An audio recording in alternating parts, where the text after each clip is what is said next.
রণক্ষেত্রে লড়াই এখন আর শুধু গোলাবারুদ বা মিসাইলে সীমাবদ্ধ নেই। যুদ্ধের ময়দান এখন সম্প্রসারিত হয়েছে ডিজিটাল স্পেসেও।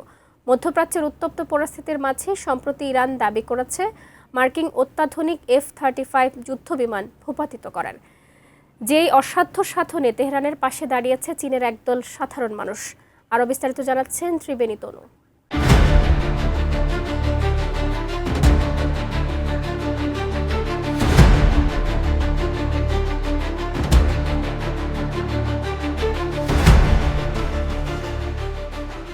মধ্যপ্রাচ্যের যুদ্ধ পরিস্থিতি ক্রমেই তীব্র হচ্ছে।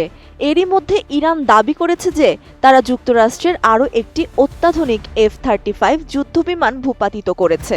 IRGC এই ধরনের যুদ্ধবিমান দ্বিতীয়বারের মতো ভূপাতিত করার দাবি করেছে।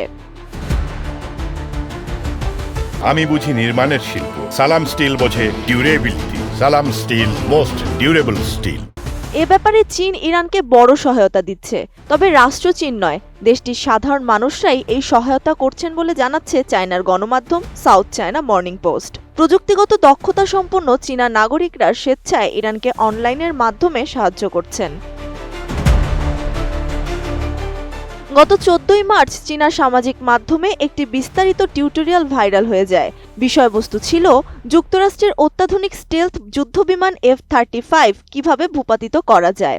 লাওহু টক্স ওয়ার্ল্ড নামের একটি অ্যাকাউন্ট থেকে ভিডিওটি তৈরি করা হয়। সেখানে বিস্তারিতভাবে বোঝানো হয় কিভাবে ইরান তার কম খরচের অস্ত্র ব্যবহার করে এই উন্নত যুদ্ধবিমানকে ধ্বংস করতে পারে। মজার বিষয় হলো সেই ভিডিওতে ফার্সি সাবটাইটেলও ছিল, তাই টার্গেট অডিয়েন্স কারা ছিল তার বলে দিতে হয়নি। সেই ভিডিওটি খুব তাড়াতাড়ি ভাইরাল হয়ে যায়। সামাজিক মাধ্যমে কোটি বারেরও বেশি দেখা হয়েছে ভিডিওটি ভাইরাল হওয়ার ঠিক 5 দিন পরই 19শে মার্চ ইরান মার্কিন সেই যুদ্ধবিমান F-35-এ আঘাত করার দাবি করে।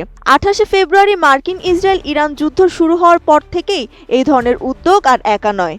চীনা সামাজিক মাধ্যমে বিজ্ঞান, প্রযুক্তি, প্রকৌশলী ও গণিত এই 4 বিষয়ে দক্ষ অনেক মানুষ ইরানের যুদ্ধ প্রচেষ্টাকে সহায়তা করার উদ্দেশ্যে কন্টেন্ট তৈরি ও শেয়ার করছেন।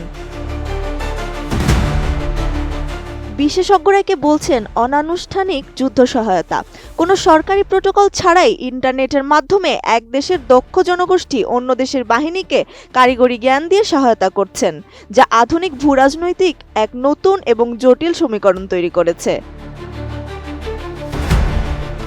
ত্রিবেণী তনু, ATN নিউজ।